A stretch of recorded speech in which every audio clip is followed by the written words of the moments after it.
दोस्तों, दिसंबर का महीना करीब आ रहा है और इसी के साथ में तैयार हो रहा है एक ऐसा साइलेंट दैट स्ट्राइक जिसकी भनक शायद अब जाकर के ढाका के सत्ता के गलियारों के अंदर लग चुकी है।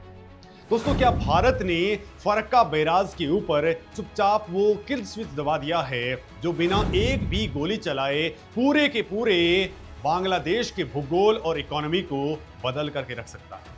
1971 के अंदर जिस पाकिस्तानी फौज ने लाखों बंगालियों को उनके घरों में घुस करके काटा था, आज जब वही बांग्लादेश उसी पाकिस्तान की गोद में खेलने लगा, चाइना की चाल में फंस करके अपने ही डेथ वारंट के ऊपर साइन करने लग गया और भारत की पीठ में छुरा घोंपने लग गया, तो नई दिल्ली के अंदर बैठे रणनीतिकारों ने एक ऐसा अभेद्य चक्रव्यूह तैयार किया है कि अब पूरा का पूरा बांग्लादेश छटपटाने लगा है।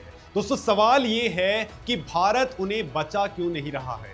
आखिर उन्हें उनके ही हाल पर मरने के लिए क्यों छोड़ दिया जा रहा है? क्या मोदी सरकार ने 54 नदियों के उस कंट्रोल की उस चाबी को घुमा दिया है जिससे बांग्लादेश इकोनॉमी की सांसें रुक सकती हैं? भारत से उलझने से पहले शायद वहां के हुक्मरानों को यह सोच लेना चाहिए था कि जिस 50 बिलियन डॉलर की गारमेंट इंडस्ट्री पर वो गुरूर करते हैं, जिन कच्चे माल से उनकी फैक्ट्रियां चलती हैं, उनकी मास्टर की हमेशा से भारत की ही जेब में रहती है। दोस्तों, जरा सोचिए, जिस स्विच को दबा करके बांग्लादेश की रातें जगमगाती हैं, अगर कल भारत ने वो स्विच ही ऑफ कर दिया तो फिर क्या होगा? चाइना ने तीस्ता प्रोजेक्ट के नाम पर जो $1 बिलियन का लॉलीपॉप बांग्लादेश को थमाया था, वो कैसे आज उनके गले की फांस बन चुका है। वो दोस्तों चला था सिलीगुड़ी कॉरिडोर को रोकने, लेकिन गजल डोबा बैराज पर भारत का सिर्फ एक फैसला और उत्तरी बांग्लादेश का पूरा एग्रीकल्चर सिस्टम तबाह हो सकता है। दोस्तों, सबसे बड़ा सवाल तो यह है कि भारत महीनों से चुप क्यों था?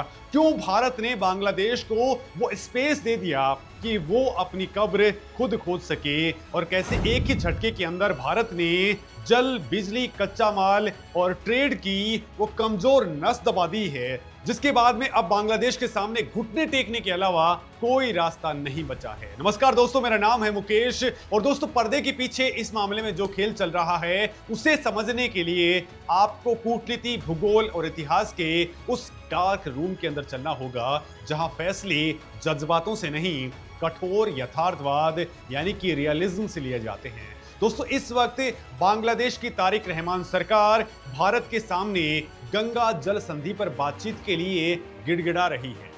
जून की शुरुआत में ही बांग्लादेश के विदेश मंत्रालय ने भारत के सामने एक प्रस्ताव रखा था, एक चिट्ठी भेजी थी, लेकिन महीनों बीत जाने के बाद भी नई दिल्ली ने उन्हें जवाब तक नहीं दिया है।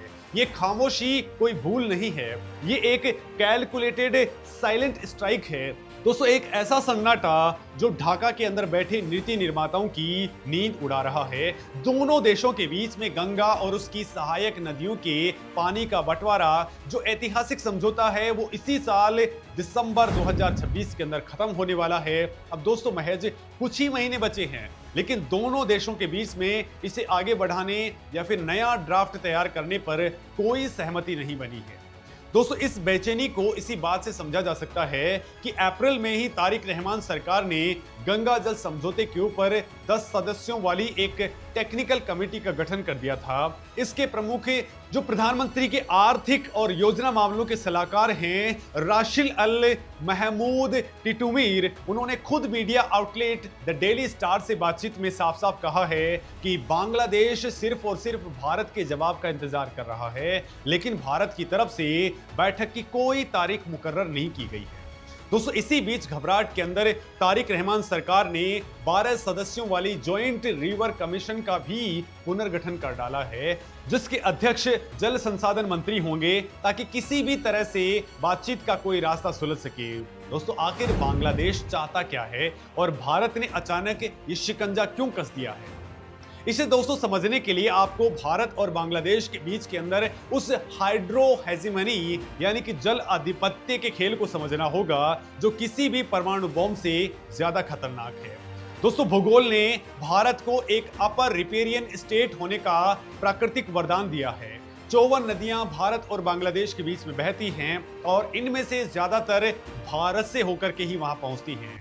दोस्तों, जल ही वो सबसे बड़ा स्ट्रेटेजिक चौक पॉइंट है जिसे दबाते ही बांग्लादेश का पूरा इकोसिस्टम ताश के पत्तों की तरह ढह सकता है। दोस्तों, भारत और बांग्लादेश ने 12 दिसंबर 1996 के अंदर गंगा जल संधि के ऊपर हस्ताक्षर किए थे। 30 साल की ये ट्रीटी इसी बात पर टिकी थी कि वेस्ट बंगाल के फरक्का बैराज से पानी का बंटवारा कैसे होगा। फरक्का बैराज कोई आम डैम नहीं है, इसे हुगली नदी के अंदर पानी का बहाव बनाए रखने के लिए बनाया गया था ताकि कोलकाता पोर्ट को गाद से बचाया जा सके। दोस्तों, इस ट्रीटी के तहत सूखे के मौसम में यानी कि 1 जनवरी से लेकर के 31 मई तक पानी की मात्रा तय होती है। गणित बहुत सिंपल है। अगर फरक्का बैराज पर पानी 70,000 क्यूसेक से ज्यादा होता है तो भारत को 40,000 क्यूसेक पानी मिलता है और बाकी बांग्लादेश चला जाता है। अगर बहाव 70 से लेकर के 75,000 क्यूसेक के बीच में रहता है तो भारत को 35 क्यूसेक और बाकी बांग्लादेश के लिए छोड़ दिया जाता है। और अगर पानी का बहाव 70,000 क्यूसेक से कम हो जाता है तो दोनों देशों को बराबर मात्रा के अंदर पानी मिलता है। अब दोस्तों, यहां से शुरू होता है असली मास्टर स्ट्रोक। बांग्लादेश के अंदर कई लोगों और वहां के एक्सपर्ट्स को यह आपत्ति है कि इस पुराने समझौते के अंदर जल स्तर कम होने पर बांग्लादेश के लिए न्यूनतम पानी की कोई गारंटी नहीं है। बांग्लादेशी एक्सपर्ट नजरुल इस्लाम जैसे लोग लगातार ये चेतावनी दे रहे हैं कि गंगा और उसकी सहायक नदियों के ऊपर भारत के बांधों और बैराज की वजह से बहाव कम हो रहा है। अगर नया समझौता बांग्लादेश के न्यूनतम बहाव की गारंटी नहीं देता है तो सूखे के मौसम के अंदर गंगा का बहाव उनके लिए खतरनाक स्तर से भी नीचे चला जाएगा। और अगर ऐसा हुआ तो क्या होगा? बांग्लादेश के दक्षिण पश्चिमी हिस्से के अंदर यानी कि राजशाही और खुलना बेल्ट के अंदर भयंकर सूखा पड़ जाएगा। गोराई और मधुमती नदी प्रणाली सूखने लगेगी और सुंदरबन के इलाके के अंदर समंदर का खारा पानी यानी कि सैलिनिटी मीठे पानी के स्रोतों को खत्म कर देगी। दोस्तों, लाखों हेक्टेयर उपजाऊ जमीन बंजर हो जाएगी। भारत ने इसी खौफ को जिंदा रखा है। बिना किसी नई ट्रीटी के अंतरराष्ट्रीय नियमों के तहत भारत अपने बैराजों से पानी को अपनी जरूरत के हिसाब से रेगुलेट कर सकता है। भारत ने बिना कुछ कहे सिर्फ बातचीत टालकर ही बांग्लादेश को उसकी भौगोलिक औकात याद दिला दी है। लेकिन दोस्तों, कहानी सिर्फ गंगा पर खत्म नहीं होती है। इससे भी बड़ा और खतरनाक फ्रंट है तीस्ता रिवर का। तीस्ता नदी सिक्किम और वेस्ट बंगाल से होते हुए बांग्लादेश के अंदर एंटर करती है। दोस्तों, ये नदी बांग्लादेश के उत्तरी क्षेत्र के अंदर लगभग 14% एग्रीकल्चर क्षेत्र की सिंचाई करती है और वहां की 73% से ज्यादा आबादी इसी के ऊपर डिपेंडेंट है। भारत के पास में वेस्ट बंगाल के अंदर गजल डोबा बैराज है जिसके जरिए वो तीस्ता के पानी को पूरी तरह से कंट्रोल कर सकता है। दोस्तों, सर्दियों के महीनों के अंदर यानी कि दिसंबर से मार्च के बीच में तीस्ता के अंदर पानी का बहाव वैसे भी गिर करके 1000 से लेकर के 1500 क्यूसेक रह जाता है। अब दोस्तों, खेल के अंदर एंट्री होती है चाइना की। जब भारत ने अपनी आंतरिक राजनीति और वेस्ट बंगाल के विरोध के चलते तीस्ता रिवर प्रोजेक्ट को होल्ड पर रख दिया तो चाइना ने इस मौके का फायदा उठाते हुए बांग्लादेश को Teesta river comprehensive management and restoration project के लिए लगभग $1 बिलियन देने का कर्ज देने का यानी ऑफर फेंक डाला। दोस्तों, बांग्लादेश ने सोचा कि वो चाइना के पैसे से भारत को बाईपास कर लेगा। लेकिन दोस्तों, ये बांग्लादेश ये भूल गया कि तीस्ता नदी भारत के सबसे संवेदनशील हिस्से यानी कि सिलीगुड़ी कॉरिडोर जिसे चिकन नेक भी कहा जाता है उसके बेहद करीब है। वहां चाइना की मौजूदगी भारत की नेशनल सिक्योरिटी के लिए एक सीधा रेड अलर्ट है। ऐसे में जैसे ही बांग्लादेश ने चाइना या फिर पाकिस्तान की तरफ अपना झुकाव दिखाया, भारत ने अपनी स्ट्रेटेजी बदल दी है। अगर आज भारत गजलडोबा बैराज के गेटवेज को थोड़ा और कस दे तो उत्तरी बांग्लादेश के अंदर सर्दियों के अंदर बोई जाने वाली बोरो चावल की फसल पूरी तरह से तबाह हो जाएगी।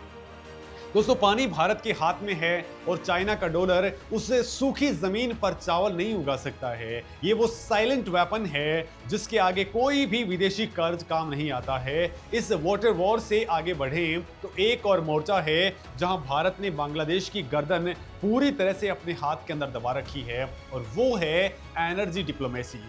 दोस्तों, किसी भी देश के विकास, उसके औद्योगिकरण और यहां तक कि उसके अस्तित्व के लिए एनर्जी सबसे मजबूत पिलर होता है। दोस्तों पिछले एक दशक के अंदर बांग्लादेश ने जो इकोनॉमिक बूम अचीव किया है वो सिर्फ और सिर्फ भारत से मिलने वाली निर्बाध ऊर्जा आपूर्ति के दम पर था। आज की सच्चाई ये है कि बांग्लादेश अपनी कुल बिजली खपत का एक बहुत बड़ा हिस्सा खास करके बेस लोड पावर सीधे भारत से इंपोर्ट करता है।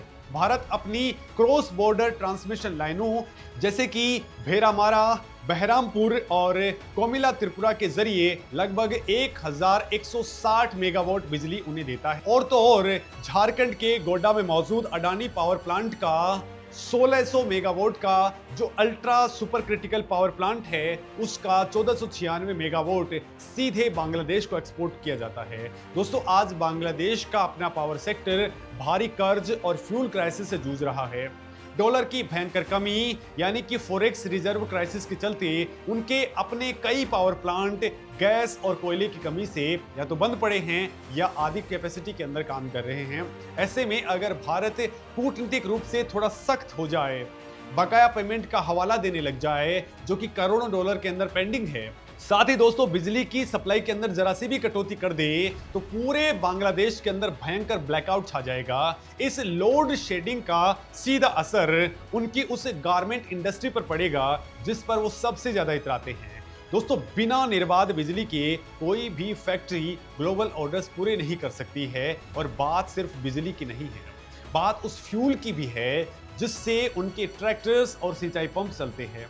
इंडिया बांग्लादेश फ्रेंडशिप पाइपलाइन के जरिए असम की नुमालीगढ़ रिफाइनरी से सीधे बांग्लादेश के पार्वतीपुर तक हाई स्पीड डीजल भेजा जाता है जिसकी capacity 1 million metric ton per annum है।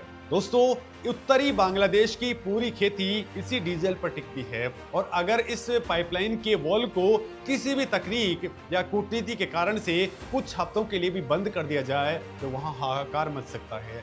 भारत ने ये इंफ्रास्ट्रक्चर इसलिए बनाया था ताकि एक दोस्त को मजबूत किया जा सके, लेकिन आज यही इंफ्रास्ट्रक्चर एक ऐसा चेक होल्ड बन चुका है जो बांग्लादेश को उसकी हद में रहने पर मजबूर कर रहा है। अब दोस्तों आते हैं उस सबसे नाजुक नस पर जिसे दबाते ही बांग्लादेश की इकोनॉमी ताश के पत्तों की तरह बिखर सकती है। दोस्तों हम बात कर रहे हैं उनकी 50 बिलियन डॉलर की रेडीमेड गारमेंट इंडस्ट्री यानी कि RMG इंडस्ट्री।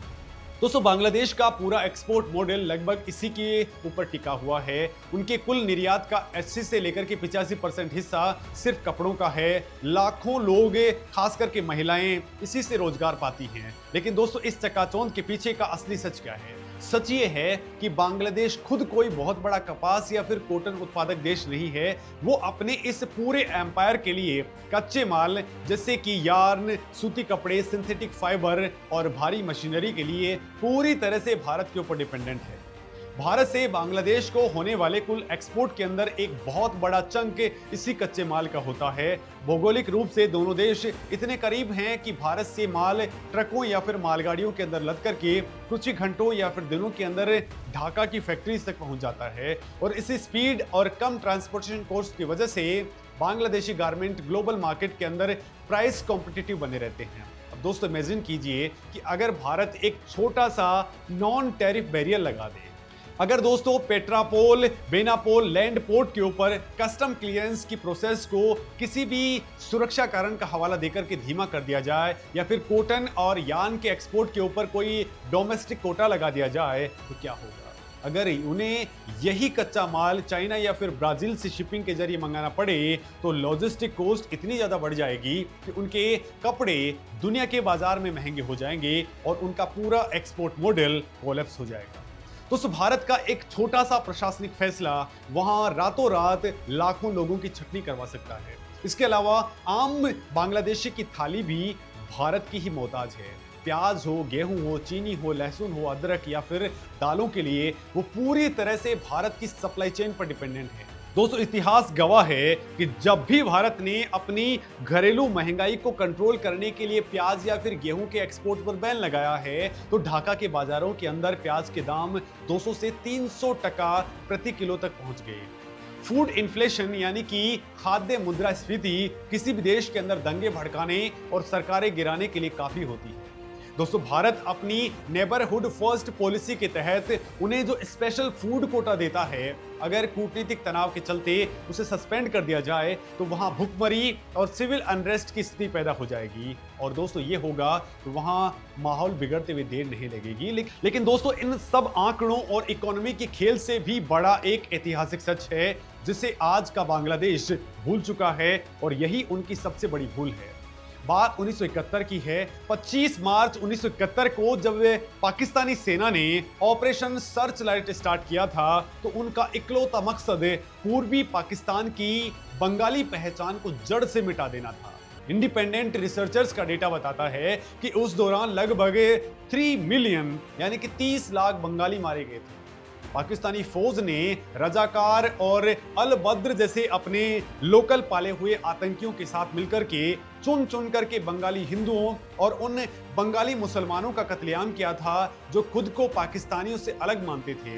दोस्तों लाखों महिलाओं के साथ में योजनाबद्ध तरीके से हैवानियत की गई। उस वक्त भारत ही वो इकलौता देश था जिसने 10 मिलियन से ज्यादा शरणार्थियों को अपने यहां अपना दी थी, अपनी सेना भेजी, अपने जवानों का खून बहाया और पाकिस्तान के 2 टुकड़े करके बांग्लादेश को एक आजाद मुल्क बनाया। लेकिन दोस्तों आज की जियोपॉलिटिकल विडंबना देखिए। आज वही बांग्लादेश के लोग जिन्हें उस पाकिस्तानी फौज ने इस्लाम के नाम पर काटा था, आज उसी पाकिस्तान की खुफिया एजेंसी ISI और कट्टरपंथी विचारधारा की गोद में जाकर के वो देश बैठ गया है। वहां बायकॉट इंडिया जैसे नैरेटिव चलाए जा रहे हैं। जिन हिंदू अल्पसंख्यकों की आबादी 1971 के अंदर करीब 20% हुआ करती थी, वो आज लगातार हो रहे हमलों और उत्पीड़न के कारण घट करके 8% से भी नीचे आ गई है। और दोस्तों जिस चाइना ने 1971 के अंदर पाकिस्तान का खुलेआम सपोर्ट किया था, आज वही चाइना बांग्लादेश का सबसे बड़ा डिफेंस सप्लायर बन चुका है। पनडुब्बियों से लेकर के रडार तक सब चाइना से आ रहा है। तो दोस्तों सवाल ये उठता है कि भारत इतने समय से चुप क्यों था? भारत ने उन्हें ये सब कुछ करने का स्पेस क्यों दिया? तो दोस्तों इसका जवाब कूटनीति के उच्च स्तरीय सिद्धांतों के अंदर छुपा हुआ है जिसे स्ट्रेटेजिक पेशेंस कहते हैं। दोस्तों अंतर्राष्ट्रीय राजनीति के अंदर एक रूल है, विरोधियों को उनके ही विरोधाभासों से मारने दो। भारत ने एक लंबे समय तक खास करके पिछले 1 दशक के अंदर बांग्लादेश को भारी रियायतें दी। भारत ने लाइन ऑफ क्रेडिट के तहत $8 बिलियन से ज्यादा का कर्ज उन्हें आसान शर्तों पर दिया ताकि वो चाइना के खतरनाक डेट ट्रैप्स में अंदर ना फंसे। भारत की सोच थी कि एक स्थिर, समृद्ध और मित्रवत पड़ोसी हमेशा अपने नॉर्थ ईस्ट राज्यों की सुरक्षा के लिए बेहतर है। लेकिन दोस्तों जब कोई देश अति आत्मविश्वास के अंदर आकर के अपनी भौगोलिक और आर्थिक सच्चाइयों को भूल जाता है तो दोस्तों उसे एक लंबी रस्सी देनी पड़ती है ताकि वो खुद ही फांसी लगा ले। दोस्तों भारत जानता था कि जब बांग्लादेश का विदेशी मुद्रा भंडार $40 बिलियन से गिर करके $20 बिलियन के खतरनाक लेवल पे पहुंच जाएगा, जब IMF की कठोर शर्तें उनकी इकोनॉमी का गला घोंटने लग जाएंगी और जब पाकिस्तान और चाइना का छद्म प्रेम हवाई साबित होगा, तब उन्हें असलियत समझ में आएगी। और आज बिल्कुल वही हो रहा है। तारिक रहमान की सरकार हो या कोई ऐसी व्यवस्था जिसका झुकाव हिस्टोरिकली भारत विरोधी रहा है, भारत ने अब उनके साथ में हार्ड बॉल गेम खेलना स्टार्ट कर दिया है। दोस्तों भारत की मौजूदा पॉलिसी पूरी तरह से रेसिप्रोसिटी यानी पारस्परिकता पर शिफ्ट हो चुकी है। अब कोई भी फ्री पास नहीं है। गंगा जल संधि पर जो कूटनीतिक चुप्पी भारत ने साध रखी थी वो एक लाउड मैसेज है। मैसेज ये कि जब तक तुम हमारी नेशनल सिक्योरिटी की चिंताओं को एड्रेस नहीं करोगे, जब तक तुम हमारे खिलाफ काम करने वाले कट्टरपंथियों या फिर नॉर्थ ईस्ट के उग्रवादियों को पनाह देना बंद नहीं करोगे, तब तक हम तुम्हारे लिए अपनी नदियां नहीं खोलेंगे। भारत ने जीरो टॉलरेंस की नीति अपना ली है। अगर बांग्लादेशी जमीन का इस्तेमाल भारत विरोधी ताकतों ने किया तो बॉर्डर ट्रेड, वीजा फैसिलिटी और कनेक्टिविटी प्रोजेक्ट से रातों रात फ्रीज किए जा सकेंगे। दोस्तों बांग्लादेश 3 तरफ से भारत से घिरा है। वेस्ट बंगाल, असम, मेघालय, त्रिपुरा, मिजोरम, हर तरफ से भारत का पहरा है और दक्षिण के अंदर समंदर है। दोस्तों नेपाल और भूटान के साथ में व्यापार करने के लिए उन्हें भारत के लैंड ट्रांजिट की जरूरत पड़ती है। यहां तक कि मेडिकल टूरिज्म के लिए भी हर साल लाखों बांग्लादेशी इलाज के लिए भारत के हॉस्पिटल्स का रुख करते हैं। अगर भारत कल को सिक्योरिटी रीजन देकर के वीजा नियमों को और ज्यादा कड़ा कर देता है तो वहां की एलीट और मिडिल क्लास का हेल्थ केयर सिस्टम क्रैश कर जाएगा। दोस्तों कहानी ये है कि जब यथार्थवाद आदर्शवाद पर हावी होता है तो ऐसे ही फैसले लिए जाते हैं। दोस्तों कूटनीतिक भाषा में इसे डेसिमेटिंग एसिमेट्रिक डिपेंडेंस कहते हैं, यानी कि एक ऐसी भयानक निर्भरता जहां सामने वाले को घुटने टेकने ही पड़ते हैं। बांग्लादेश ने अपने ही भूगोल और इकोनॉमी के बेसिक रूल्स को इग्नोर करके एक ऐसी धुरी के साथ में जाने का फैसला किया जिसका कोई भविष्य नहीं है। भारत ने अब यह तय कर लिया है कि पानी, कच्चा माल, बिजली और व्यापार ये सब किसी पड़ोसी का जन्मसिद्ध अधिकार नहीं है, बल्कि ये भारत द्वारा दी जाने वाली एक प्रिविलेज है, एक रियायत है। और ये रियायत सिर्फ और सिर्फ तभी मिलेगी जब भारत के रणनीतिक हितों का पूरा सम्मान किया जाएगा। दोस्तों भारत की नई स्ट्रेटजी बहुत ही क्रिस्टल एंड क्लियर है। हम तुम्हें बेवजह नुकसान नहीं पहुंचाएंगे, लेकिन अगर तुम डूब रहे हो तो हमें तुम्हें बचाने भी नहीं आएंगे।